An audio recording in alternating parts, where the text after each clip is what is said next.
The numbers are scary. In 2008, 2/3 of the college grads had student loan debt. In the same year, 62% of students attending public universities, 72% of those attending private, nonprofit institutions, and 96% of those attending private institutions were all trapped in debt. The average debt of a student in the United States in 2004 was $18,650. 4 years later, the average was $23,200. Then, in 2009, the average was $24,000. In 1977, all the students in the USA combined borrowed $1.8 billion. By the year 1989, students borrowed over 6 times as much to make it $12 billion. But it did not stop there. In 1996, the national student debt reached $30 billion. By the end of 2010, all American students combined to attain a debt of $877 billion. And the rise is not expected to end. The student loan debt clock projects that it will... What? But it can be stopped. We, the students, just need to learn how. As a Christian, I must first look to God and His Word, the Bible, for instruction in any area of life. The main message that God gives in regard to debt is that we should try not to enter into it in the first place. See Proverbs 22:26-27. Do not be one of those who shakes hands in a pledge, one of those who is surety for debts. If you have nothing with which to pay, why should he take away your bed from under you? The word surety implies going into debt without having a sure way to repay. God also tells us in the Bible that if we have become surety, we should strive to deliver ourselves from it. See Proverbs 6:1-4. My son, if you become surety for your friend, if you have shaken hands in pledge for a stranger, do this and deliver yourself, for you have come into the hand of your friend. Go and humble yourself, plead with your friend. Give no sleep to your eyes, nor slumber to your eyelids.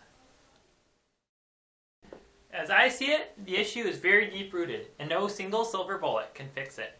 Even though the problem is already upon us, I think that we should pursue the thing that causes the student to go in debt. Many of us think that the cause of student debt is obvious. The colleges charge too much, we say, and they do, but a very basic understanding of American economics shows us that the choice of the money usage is in the hands of the consumer, or in this case, the student. Here I am, the potential consumer coming out of high school. The norm for me would be that I go straight off to some institution of higher education. But I'm going to suggest that we buck the norm to get a broader view. In other words, let's think through what we want before we pay through our nose for some class that won't even be helpful in the long run. First of all, let's say that we don't need any college degree. This allows us to look for college alternatives. Studying on your own is a great option to save money. Also, putting together your own regiment of classes given by local and online colleges is worth it if it will save you from going into debt. Now, if your future occupation will require a degree, then you must think again and make use of our wonderful free market economy. Online colleges that provide distance learning are often the most competitive financial options. Of course, make sure to check out options at brick and mortar schools, because as rare as it is, the brick and mortar might compete. Finally, standardized tests can save great amounts of money while giving credit for knowledge learned outside of the classroom. Hopefully one of the options that I have already given will work for you. But if not, don't crash in an emotional tizzy. Here are a few more options. Scholarships can provide an inward cash flow while you learn. Also, internships are a great place to learn. And if you find a nice employer right out of high school, you may as well just learn on the job. Okay, I know. So far I've taken the easy route by giving solutions to avoid debt. But now comes the tough stuff, cutting down student debt that is already built. This part takes a lot of grace and trust in the Lord's leading. Also remember that the same Lord owns the cattle on 1,000 hills. With our minds focused on Jesus, this process becomes much easier.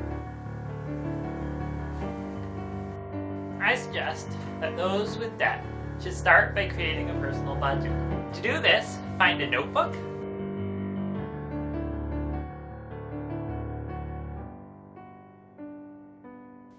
or netbook, and write down your monthly expenses. Then mark the unnecessary expenses that you can do without. This is a simple budget, but creates a great start toward pinching pennies. If you thought that cutting out your weekly meal at Olive Garden was hard enough, try what I'm suggesting now.